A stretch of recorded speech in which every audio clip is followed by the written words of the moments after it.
Good morning, ladies and gentlemen. My name is Rob Moran. I am with the County of Riverside Office of Economic Development. Thank you for joining us today as we have what I think you'll find to be a very thought-provoking and interesting discussion with Dr. Johannes Moenius on the effects of automation in the Inland Empire. And this is part one of two. In almost 2 weeks, on June 23rd at 10 o'clock, we'll have the second one, and I'll let the doctor describe what he's going to share with us. But County of Riverside Office of Economic Development is committed to providing a series of these webinars that provide topical information about subjects that really are important to the county and our region, as well as webinars that share specific information about business resources and so forth. And a few years ago, I'd say it's probably 2 to 3 years ago, Doctor, that we hosted you for a discussion about automation with our economic development folks, and it was really, really interesting. And I thought, it's a topic that's our present, it's our future, and will be impactful to the way we live, the way we do business, and our economy. And it's again a thought-provoking discussion. And I'd like to give a brief introduction of Dr. Moenius. He teaches global business at U of R, University of Redlands, and he's also the founder of the Institute for Spatial Economic Analysis. And he's a founding partner of SEI Consult, and he holds the William R. and S. Sue Johnson Endowed Chair of Spatial Economic Analysis and Regional Planning. That's a mouthful. And then previously he taught at the Kellogg School of Management and was a visiting scholar at Tokyo University. He's been studied management science at Hamburger University and economics at the Technical University of Dresden, Queen's University in Canada, and UCSD here in San Diego, where you got your PhD. He studies standards platform automation and how it affects local economies. And you probably heard him before, as he's a frequent contributor to the LA Times, NPR, PBS, and numerous conferences and events. And so your reputation and skills and talents precede you, Doctor. And so it's really great to have you, and we appreciate you being here. This is, again, a very interesting topic about how automation is affecting us. And Doctor, you're going to share some pretty interesting thoughts and I think some thought-provoking opinions and ideas. And they aren't necessarily official, positions of the county or government institutions, but absolutely worthy of, I think, discussion and thought, and something for us to consider. And I'm going to be quiet here in a minute so that you can get started and introduce yourself and your institute. What I wanted to do, ask as a matter of housekeeping for those of you that are participating, as you've probably all been part of the chat before or part of Zoom, there's a Q&A box at the bottom. And so if you have questions, please put them in there. Now, this is a presentation, so we're going to let Dr. Moenius provide his full presentation, and then at the end what we'll try to do is moderate these questions and let the doctor address some of those if he can. And so, Dr. Moenius, take it away. Thank you very much for your kind words. After such an introduction, I'd rather go underneath the table and say, oh no, who's now coming up and is going to give that presentation? That can't be me. Anyway, so thank you for inviting me, and I hope that I can live up to at least 10 or 15% of the praise that I received in advance. Can everyone see my screen? Can I get some feedback? Is that, yeah? If not, then please let the organizers know. And with that, I'll just want to jump right in the topic. And so really tell you what I'm trying to provide for you today. And then towards the end of the talk, I'm also going to talk about what the next seminar will be about. So here, I really want to go today in the effects of automation in the Inland Empire, and really whether this time is different than anything that we've seen before, because, technical progress has been around for by now hundreds of years, at least, in the way that we think about it since Industrial Revolution. So in order to do that, we need to understand really first, is there a threat of automation? Is there a threat of technical progress, or is it actually a good thing? So let's have a look at the news first. COVID brings automation to the workplace, killing some jobs. A $15 minimum wage could cause fast food chains to raise prices or put workers out of jobs, a former McDonald's CEO said. From driverless cars to robotic warehouses, China took to automation to get ahead of labor shortage. And so you can go on and go on and go on and go on. This is just all news that came about in the last few months. So the robots are coming for Phil in accounting, but don't be alarmed by wild predictions of robots taking everyone's job. So thousands of Mississippi workers could lose their jobs. Even The Economist wrote, robots threaten jobs less than fearmongers claim. So, even for experts, it's really hard to work through that jungle and find out what's really going on. And what I try to achieve today is give you a little bit of an idea, or actually provide you with the data so that you can judge what's going on yourself and draw your own conclusions. And so let's just be honest. You all know the story about the shepherd boy that called wolf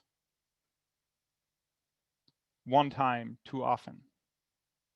And we've seen that, so that economists went out and said, like, oh, there is going to be a technical progress problem that will cause thousands of people lose their jobs. And where shall those people go? So whoever now claims that there are problems ahead, is that just an economist that is comparable to that shepherd boy? That is the real answer that we need to find, or that's the real question where we need to find an answer to. And my job here is really to provide you the background. And so I thought, in order to do that, I want to do it as simple as possible. I want to go back to my primary school teacher and say, hey, in order to figure that out, what are the most important questions that we need to ask, and which ones do we need to answer? And these are the what, why, who, where, when, and how questions. And that's exactly how I'm going to address it for you today. So we start out with, we start out with something else. Before we get started, I need to do the same thing that Bob just did a second ago. I need to let you know that all views presented are solely the authors and do not represent official business of the university. Support from any sponsor, and the whole network of the university is gratefully acknowledged. Thank you. Briefly about ISEA. The Institute for Spatial Economic Analysis. It was established in April 2011. You can get access to some of the maps, even those that I present today, at icpublish.com. You may have seen some of our analysis of the housing market when we showed that actually in specific regions, specifically here in the Inland Empire, as you may be able to see, I don't know whether you can see my mouse here, where we had much higher growth in house prices than in the rest. Here, those places reached almost 400% in less than 7 years. Or you may have seen some of our recent COVID-19 analysis, how concentrated it was and how detrimental that is for businesses in the periphery that actually don't suffer that much from COVID. So, but the way I want you to think about myself is, and that's really what I do. I get up in the morning and I ask myself, what do I need to do today to help prepare society for the coming challenges that are related to automation? And what skills do I need to acquire in order to do this a little better than yesterday? So, and I'll get back to that question definitely, if not today, then definitely in our next seminar. So let's go to the 5W and 1H questions. Does accelerated automation actually happen? Or are we just seeing something that's completely similar to what has happened before? Well, let's take a look.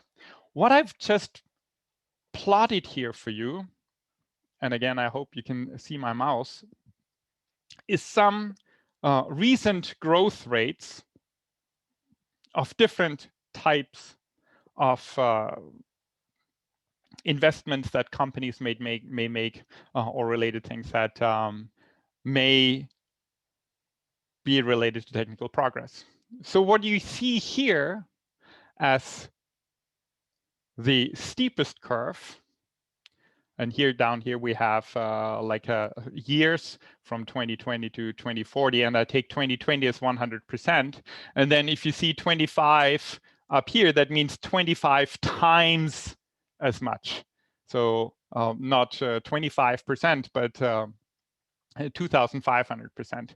So 25 times as much or as many deployed here. So what you see here first is actually the household robots. Household robots, like your pool robot or your little robot that you have hovering around you while you're watching this presentation right now, they grow at about 40% right now. And if they continued to grow at, this is a big if they continued to grow at 40%, by roughly 2028, we would have 25 times as many of those deployed as today.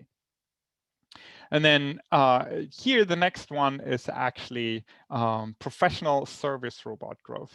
They grow at 32% right now. So this is stuff that gets deployed in the service sector. This is exoskeleton growth. I'll show you what that is in a second, what that looks like. That's stuff that warehouse workers can use, or that people that have health problems and cannot walk anymore can use. They grow at 26%.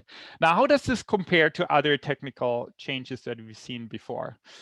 Here in the 1990s, IT growth was roughly 12% per year. That compares to something like that. Industrial robot growth before COVID was roughly at 11%. And industrial equipment growth in the 80s, roughly at 7%. So if that had continued, and if we just started that right now, then these would be the lines before. So the question is this, and this combined accelerated as compared to those lines that we've seen before? That's one of the questions that we need to look at. Well, let's take a look at Amazon and to see whether that's really a relevant question to ask or how this could work out. Well, Amazon in 2013 had about 1,000 robots. In 2017, they had 45,000 robots in their warehouses. And yeah, so if you calculate the annual growth rate, that's roughly 260%, not 40%, but for Amazon, it's been 260% during that time period. It's been slowing down since then, just for the record. Now, let's look at your own experience. Well, I assume that quite a few of you work in economic development or are interested in economic development. And so let's look at historical precedents, one particular one, and that is manufacturing. So if we look at manufacturing and how much more productive it went from 1987 to 2007, then you could see, like this is actually here, real output. Real output, not quite, but almost doubled in that time period. But while output doubled, the workforce in manufacturing actually dropped from 17.5 to 12.4 million. Okay, so this, if you again just calculate the annual average growth rate or CAGR, and this is the equivalent of 3.2% productivity growth in labor productivity. So now one may ask, like, what caused that? So there, of course, that's not only one reason why that happens, but there's a very interesting study by Acemoglu and Restrepo that look at employment exposure to robots. And that's the change in private employment for different, for different commuting zones. Notice here, Detroit, Michigan. What's in Detroit, Michigan? Well, car industry. So the more robots are deployed, as this line indicates, the larger was the negative change in employment in those regions. They actually found out that each industrial robot in their study meant, on average, 5.8 lost jobs. So each robot replaced roughly 6 workers. So what I did is I just looked at, like this is a slight, a simple simulation. What I did is I looked at the growth rate in manufacturing jobs, not over the long run, but from between 2009 and then 2017, I think, and calculated what would have happened if we just had everything continue on that path with the same growth rate of jobs. And then down here, I plotted the number of robots that were deployed or would be deployed in that time frame, and assuming the number of jobs lost, 5.8 by the 2 authors that I just cited, then what would be the actual employment happening in manufacturing during that time period? And that is this line. And what you can see is that it's going down, go down. This is not a forecast, just to be very clear. This is just assuming that things continue as they were in the last couple of years and continue at the same pace. And what I want you to notice is that in the first 5 years, not much happens. Then it happens more and more, and this gets steeper and steeper. The drop-off gets steeper and steeper. And that's something that we need to look at in a second. So we may ask ourselves, is there an interest from people in trying to get more of those enterprise technologies that could be labor saving versus more into consumer products that may expand the number of products that people want to buy? So you see that there are 2 possible things. We can build new cars, more interesting cars, and then people want to buy them, or we can try to make the existing cars cheaper, make the production more efficient. And venture capital is a good indicator what they think where things are going to go. And what you can clearly see is that in the recent ones that I had access to, that enterprise technologies are now larger in terms of VC than consumer technologies. And from 2018 to 2019, there was a roughly 100% increase in enterprise technology, like a VC investment, while it dropped in consumer technologies. Anyway, and that has to do with something that you know very well from your retirement planning guy. So what you see here is a curve, and let's assume that this is time. And that's what you want to have happen to your retirement income, to your retirement savings, correct? So you invest something, and then you add something, and you get interest, and you get more interest, and you get more interest, and more, and you invest in the stock market, and then, whoa, this is what you want to see, correct? And it's actually what I plotted here is nothing else than all the functions that I've shown you in the beginning. Assets today, or number of robots deployed today, times the growth rate of robots this year, give you the let's do it first with assets. Assets today, times the number of times your rate of return on your assets, then that gives you assets next year. And that's what you do with your retirement planner, correct? And so the same thing works with robots. Robots deployed today times growth rate of robot deployment, that gives you the number of robots today. If you have a growth rate of your assets of 7%, which your retirement planner may probably target, then it tells you that, and you can easily show that asset value doubles every decade. The same is, of course, true also with robots. So if robots double every decade, actually, for our case, robots don't only get deployed at 7%, they get deployed at 11, or like in previous years, it was 13%. So roughly, what we get is roughly a doubling time, meaning the time between the number of robots that are deployed today, and double that, that's called the doubling time, of about 6 years. 5.5 if it's 13%, and 6.5 or so if it's 11%. So that means now that during that time period, people will be set free through robots, correct? So, and actually what I want to show you, this is in this little graph, this is the number of people set free in the doubling time. Because here's 1, here's 2, that's double, 2 is double as much as 1, and these are the number of people that are set free.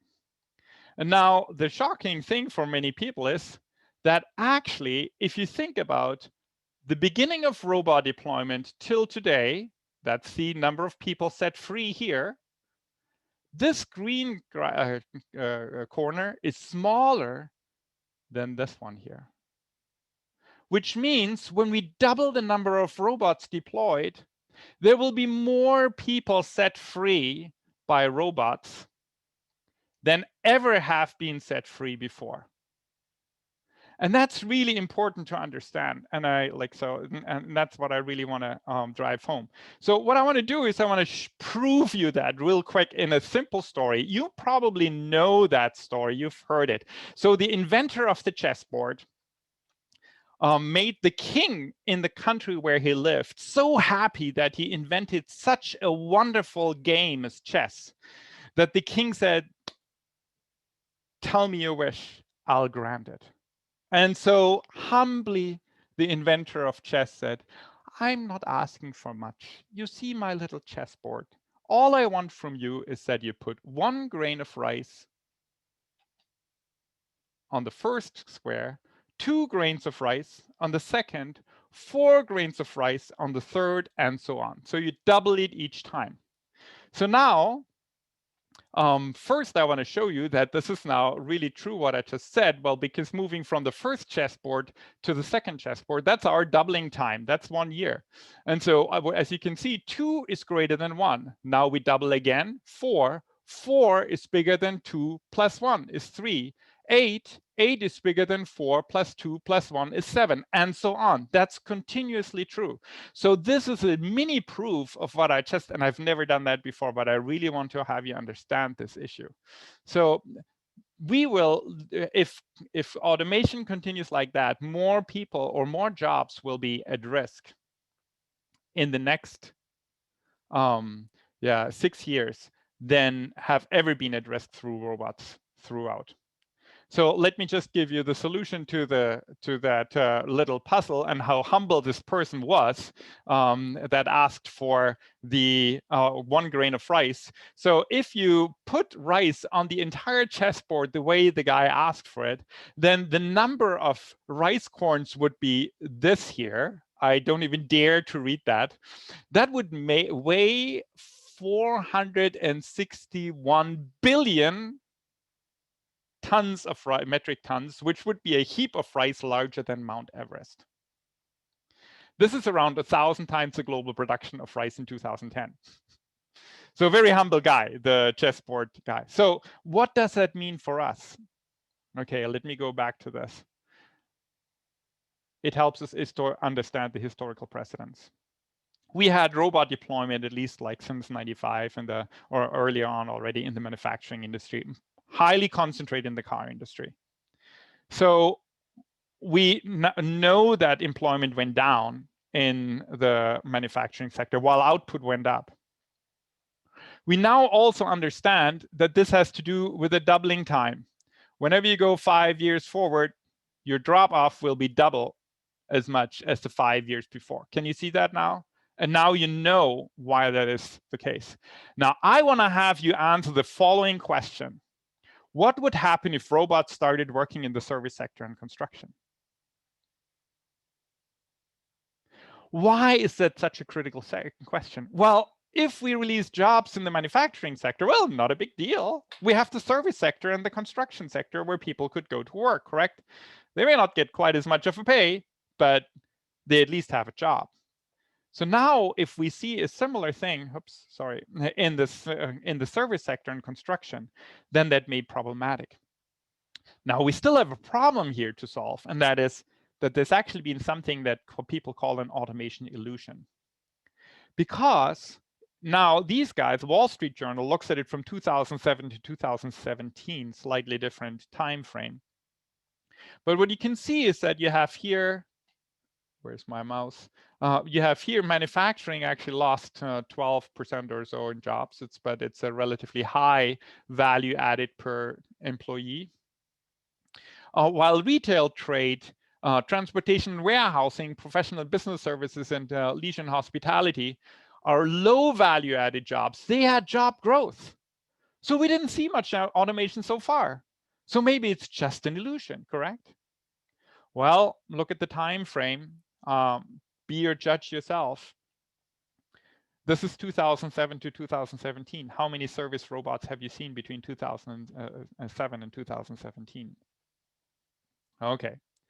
So the next question that we need to ask is, oh, but let me go, actually, I forgot one thing. Look, you all live here or in the area, or not all, maybe a few from outside, but for those who are not living here, these are our bread and butter sectors. They have been growing greatly in the last couple of years. The big question is, will they do so in the future, and at what pace? So should we actually be worried that the rest of the economy will behave like the manufacturing sector? For that, we need to know whether there are any identifiable drivers why this should happen. And I call those drivers the 4S. It's speed, size, substitution technology, and scale. Let me first address the speed issue. James Moenius is the director of the McKinsey Global Institute in San Francisco. So McKinsey is, for full disclosure, it was my former employer. And so, their Global Institute is really interesting research work. And so what they did here, they looked at the speed of innovation in automation related areas. And so he said, in the last 5 years or so, we have seen these technologies make more progress than in the last 50 years before, especially the artificial intelligence part. And you can see that easily if you look at the number of patents filed for AI, that was definitely larger in the last 5 years than in the 50 years before. Now, as I demonstrate in a second, robots are about to escape manufacturing and enter the service sector, which means there will be a much larger size available to deploy them. So if you look at industry, which includes construction, this graph here, we saw the share of manufacturing and construction drop in importance in our economy. Agriculture, of course, drop, and service sector was big time on the rise. So if robots attack this sector now, then this may be an additional challenge. The third part is the third S with the substitution technology. You can ask all kinds of self-declared or actual experts, and each one will give you a different set of technologies that they think relevant for us to determine the future. I just picked some that others have put forward, and they are completely subjectively selected. And feel free to substitute out whatever you think is relevant. But I want to point out one thing to you. Many of those, put out together your own list, many of those new technologies, here the ones that are in blue, are related to things that we understand very well, and that's the IT technology field. So artificial intelligence, mobile robotics, edge computing, big data analytics, blockchain are all things that are directly related to the computing sector, to the IT sector. We know Moore's law. We know how fast things happened in this sector and how predictably it developed in these areas. We understand the other two that I picked here less, but make your own list and decide which ones are important and how fast they go. The McKinsey Global Institute, MGI, it did something else that's really interesting in our context.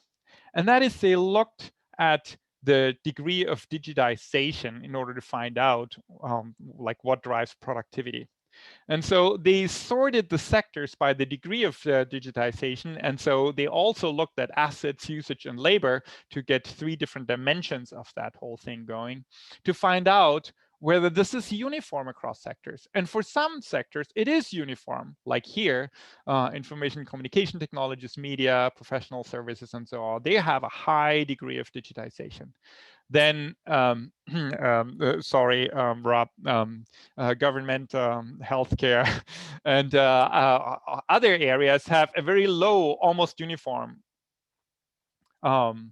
degree of digitization at this point. But what I want to have you be aware of, that this is really just like a checkerboard. That's like polka dots almost in a table. So with exception of those ones here and those ones here, it's quite mixed. So there are some areas where all these different industries are strong in terms of digitization, and others are entirely weak. So you can have places like here, real estate, that are, in terms of their transactions, they're highly digitized, but in terms of their interactions, they're not yet at all. And so for transportation and warehousing, it's the interactions are highly digitized, but other parts are not at all, and so on.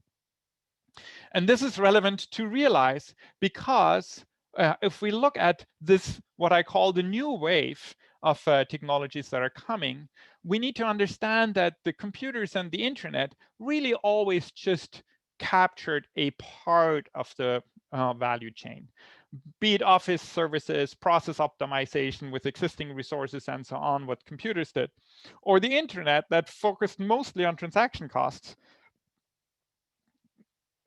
bringing great productivity gains, but they only, again, attacked one particular slice of the value chain.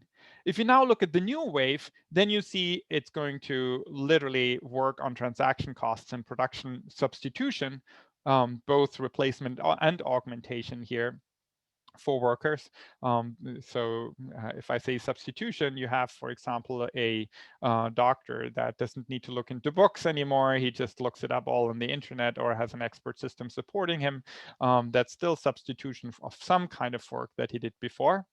And that may replace tasks that are done right now. And they're going all across the board. Now let's look at the scale of some of these technologies. So every one of you has something like that in their hand or in their pocket or some on their desk, a cell phone. And this cell phone has Siri, Cortana, or whatever they are called on them. And so Siri and Cortana and so on, they're nothing else than artificial intelligence devices. They understand what you say, and then they give you an answer as good as you can. So, which means the scale of development here was literally from 7% of unit shipments in phones to 70% in 7 years. That's a very short period of time. And these are billions of devices here. So we're here 1.6 billion, like 1.5 billion roughly of devices shipped. Let's look at some of those technologies. So here, employers just employ you. They don't employ someone at the checkout counter anymore. They employ you to do the job. Amazon Go, if you haven't seen it yet, go and Google it. Works differently. The entire job is done for you for checking out. You just pick the stuff, put it in your basket, and go away. McDonald's, well, you probably, if you enter McDonald's now, you may still see that there were 5 cashiers before at the checkout counter. Now there might be 1, and the rest is all those tablets. Again, the work is done by you. Starbucks goes like an interesting way, replacing the baristas with those bots where you can just go in and get your Starbucks brewed and taken away. Here is Flippy, the hamburger flipping robot, deployed in Pasadena, one as far as I know. That's my wife's favorite. It's a robotic chef that cooks 2,000 meals, and you can literally train it to cook your favorite. Here's an automated kitchen developed by a star-rated chef together with 3 MIT graduates. You can, in Boston, order for $7.50 a star-rated bowl meal prepared for you while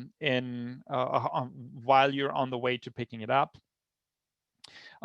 If you have a chance to go to Las Vegas again, I hope it'll open up soon, then you may go to the Tipsy Robot and get a robot made whatever mojito or whatever you're looking for. Now let's look at the Amazon robots that I mentioned before. That's Amazon. These Amazon robots that move around the inventory so that workers don't have to move around anymore.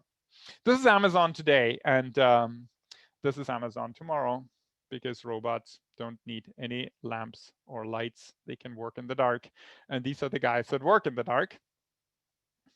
That's what they look like. Uniqlo has a warehouse that cuts labor by 90%. This is the Singapore Airport automated terminal. The only human that still works in the entire terminal is at the customs. Everything else is completely automated. This is Vera, Wolf's driverless truck. Doesn't even have a cabin for a driver anymore. And here is a last 50 feet robot that brings your package right to your door. Ford estimates, that's constructed by Ford. Ford estimates that this market is about $332 billion in value. If a market is that valuable, they figure out how to put self-driving cars together with those robots at some point. Not directly automated, but also interesting in this context, 3D printed human hearts. If we can do that kind of tissue, then we can build different kinds of machines. Here's a strawberry picking machine. If you can pick strawberries, you can pick everything. And if you haven't seen the Boston Dynamics robots yet, from Spot Mini to Handle, they will be welcomed in your friendly warehouse next door, and they can even dance. If I don't have the time to show you that here, but just Google dancing robots and see what they're able to do. We wondered whether humans, Alan Turing asked whether artificial intelligence could be so good that it's indistinguishable from humans. So these are actually machines, what you see. These are not real humans. They're just projected and they can talk to you. So just on face value, do you think they pass the Turing test? Meaning, will you be able to distinguish them? Or recognize them as machines. Here is an exoskeleton for those who haven't seen Avatar. This big guy in Avatar, like this guy that walks in Avatar with that killing machine, that's basically a gigantic exoskeleton. But they are also useful in warehouses for heavy lifting and so on. And as I said, in healthcare. What I think is often underappreciated is robotic process automation.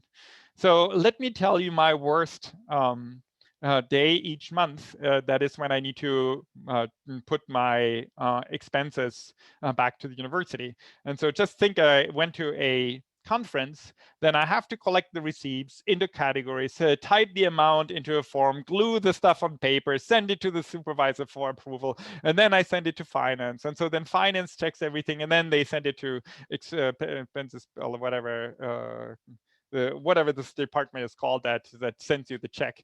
And so that's a lot of work for everyone. That can be done much easier. So you just scan your receipts. The machine or the software automatically sorts the receipts into categories. It calculates amounts. It checks whether you followed all the rules.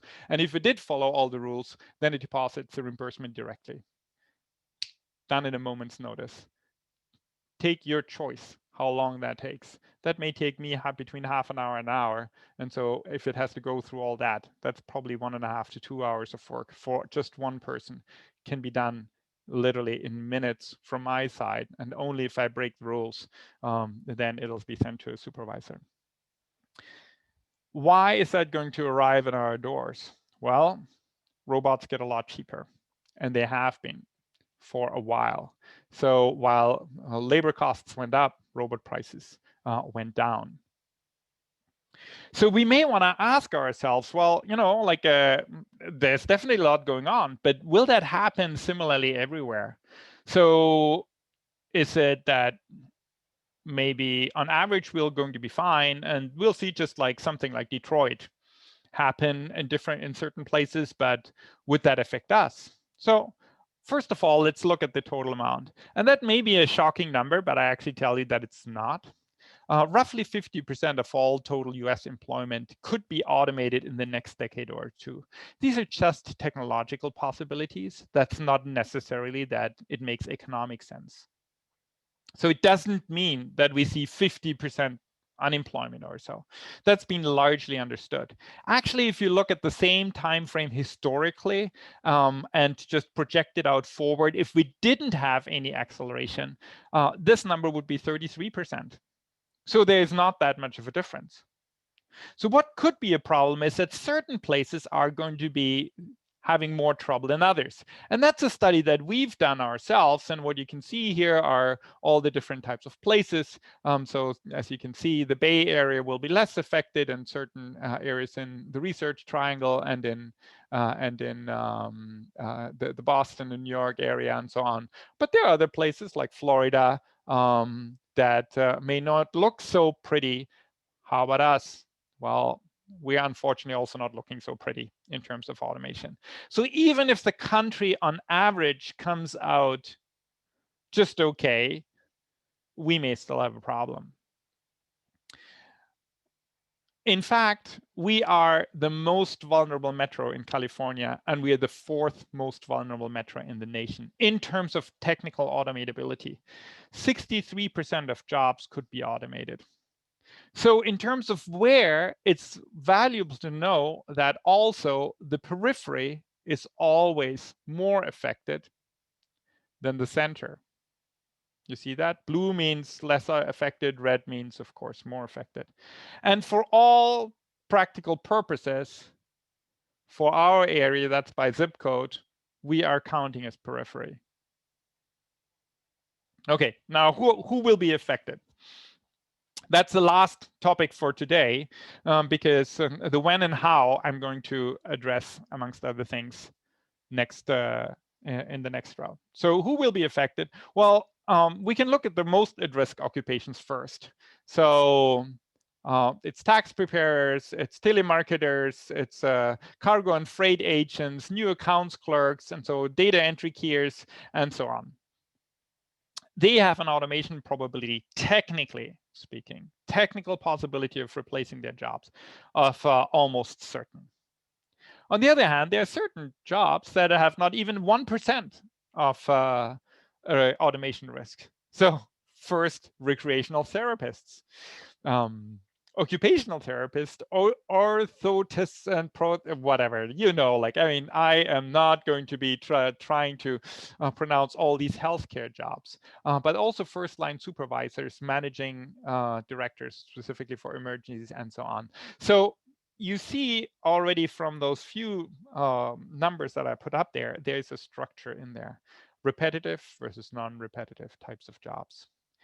What about the Inland Empire? Well, our employment is concentrated in office and administrative support, transportation, material moving, food preparation and serving, and sales and related.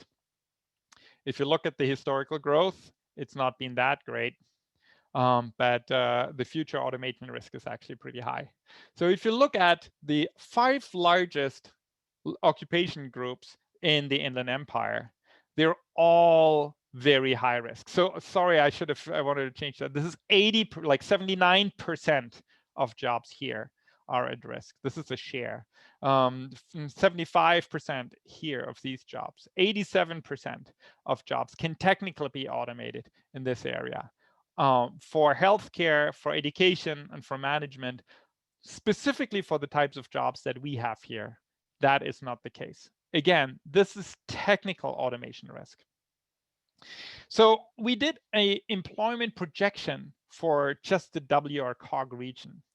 If there was no automation, what you can see here, that's roughly the number of employees in the economic region in 2016. In 2036, based on the Bureau of Labor Statistics and our own projections, that would come up to about 1.5 million jobs. Under full automation, this number would be much smaller. In fact, it would be less than right now. It would imply that we are, instead of growing, actually losing about 0.5% per year in jobs instead of growing. And the total gap for this region is about 58% as compared to the national average of 47%. So now what I've done here, I've plotted a full automation projection. So if every job that could be technically automated would actually be automated, what would that look like? So this is roughly giving you an idea of how many jobs we would have in 2036 in this region. And what you can see here is the distribution of jobs. And so as you can see right now, if you look at trade, transportation, and utilities, that's a huge block here. It's a much smaller block here. On the other hand, healthcare is a smaller block here, much larger block here. So we see sectoral changes coming through automation, whether we'll be able to create those new jobs or whether we're not able to create those new jobs. So we need to be prepared for structural change. So actually, let me skip a few things to make sure that we're not going over time. For logistics, just since this is such a large sector here, 73% of jobs in the logistics industry are at risk according to our own calculations. According to Georgia Tech, arguably the leading logistics school in the country, they put that number at 95% for the Inland Empire. Our most vulnerable workers are actually those who are low income. And that has to do with specifically the educational level. Let me show you some breakdown of numbers here. If we look at the number of people at risk based on their ethnic background, then you see that Hispanics and Blacks have much higher risks than whites and Asians. It's about the same for men and women. The younger workers, which normally take on not as highly or as like more routine jobs, are more at risk than older workers.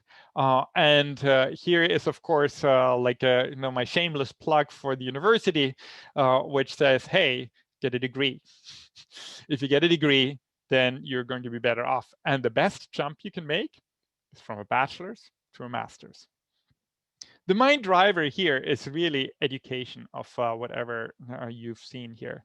So if you look at the educational level by ethnicity and race, then you can see that Asians have a much higher probability to have a bachelor's degree, a master's degree, or a doctoral degree. And Hispanics at this point have a much lower probability to have those advanced degree and a higher probability to have less than high school. Okay, let me pull all the threads together so that and that's like my closing few slides. We see accelerated investment in automation. That is something that is definitely true right now. We don't know what the future brings. We can just say, well, if history repeats itself, we will see accelerated automation happen. There is indication for a shift from consumer products to process investment, which means that we're actually going to see more investment in labor-saving technology than historically. There's not one, but many drivers, and the diversity of drivers allows the new wave of automation to target all sectors and all parts of the value chain. The mechanisms have not changed. Economic principles work as well this time around than they have historically. So we should see, therefore, similar effects as in historical precedents. Does this imply mass unemployment? Frankly, not necessarily.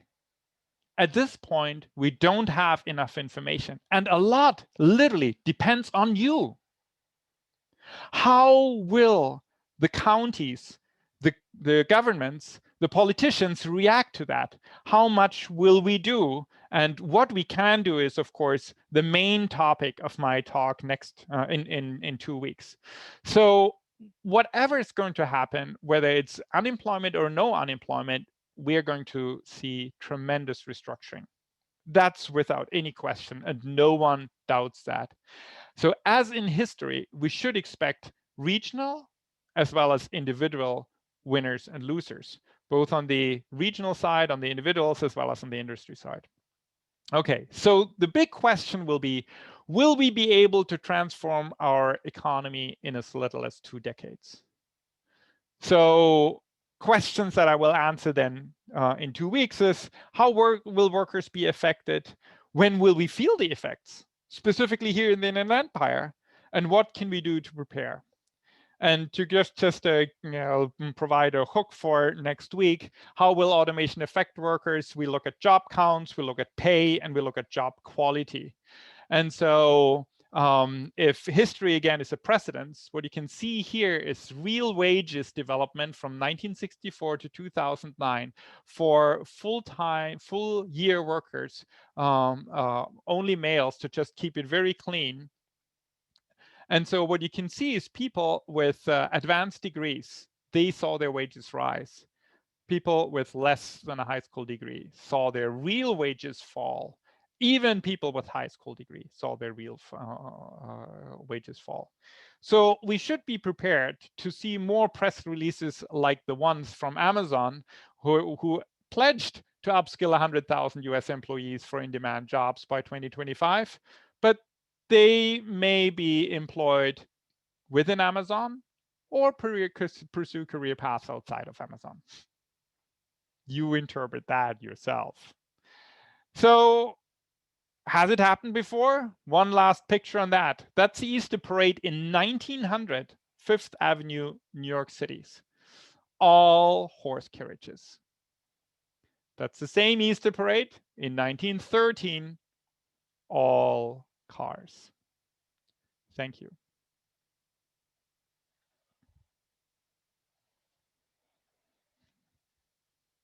You're muted, Rob.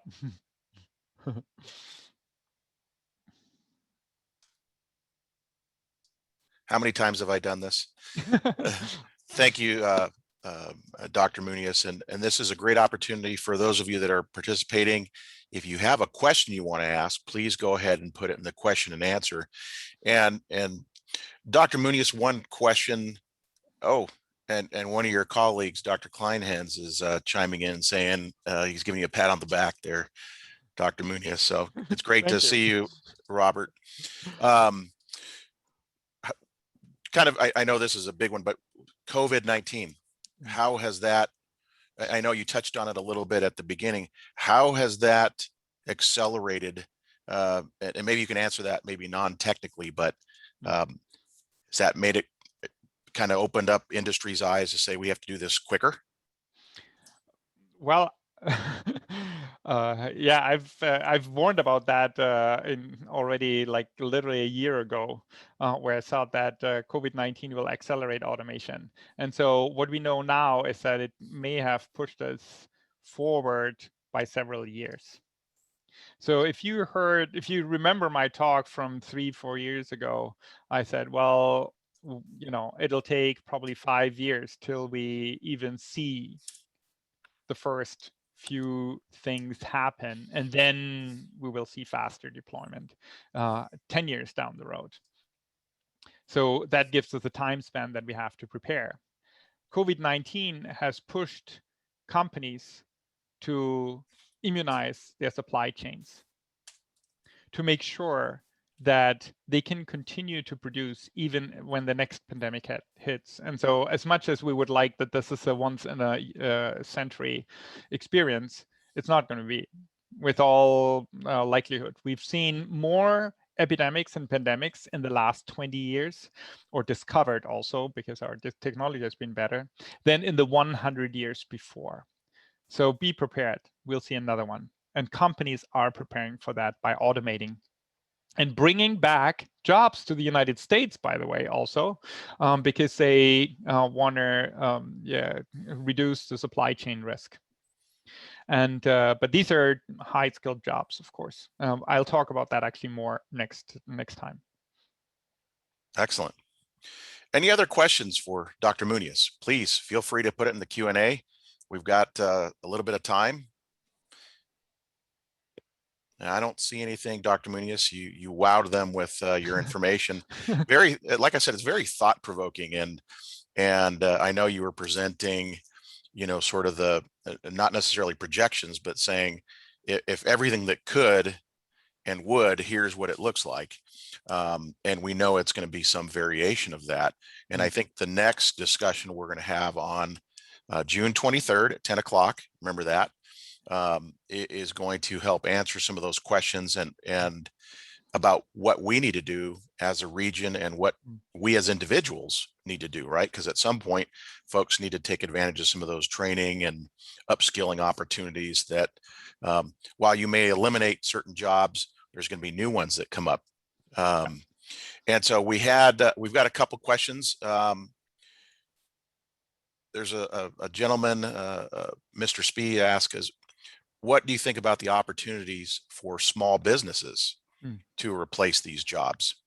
And I know that's probably varies depending on sectors and so forth, but how can the small business community, which is the largest part of our economy here in both the Riverside and San Bernardino County region, how can they step up and either fill in the gaps or take advantage of some of these automation challenges?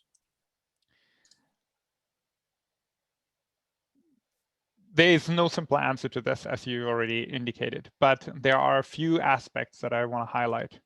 Number one is, unfortunately, automation favors big business because large businesses have the better opportunity to implement technology on a large scale, have it customized for their specific needs, while small businesses need to pretty much take what's on the shelf. They can't afford having large-scale technology really be customized for their needs. This is one aspect. The second thing is, however, this is both an advantage and a disadvantage for big business. Mass customization may be possible to some extent through automation, but product innovation and individualization to the individual customer is something that small businesses can still do much better than automation. So it's creativity, it is product innovation, it's communication direct to the customer contact that small businesses still have a substantial advantage. However, what's now kind of like a middle or upscale restaurant today, there may be those chains where there are robotic chefs in the kitchen. I showed you the one with 2,000, like the chef that makes 2,000 meals. It can make 2,000 meals. Like, you know, when will a large company start a chain with star-rated meals across the country for a fraction of the price? That changes the whole way small restaurants operate, and the customer may not even see anything because it's just a robotic chef in the kitchen, and he may still see the waiter and the social interaction. So there are opportunities, but there are substantial risks. Thank you. And a question, you've got some of your colleagues on here today that are listening and paying attention. Dr. Ochoa asks, are you going to discuss the level of skill sets to adapt to work with robots in your next presentation? I will talk specifically about least cost paths for people to how to figure that out. Like, what should I do as my next step? Because you know, as I'll argue next time, is there will be different, or there's not a one path to automation across the whole economy. And so different people will have opportunities to upskill at different times. And upskilling is not the only answer. So I will show the required levels, the optimal path for some examples, and how to go about that, and the alternatives to pure upskilling strategies. Thank you. Another question from, again, one of your colleagues, Dr. Kyle. His comment and question is, you're typically more positive in that output will come back to the US, not only because of supply side constraints, but also as a result of technology allowing for capital labor substitution, thereby making production affordable again.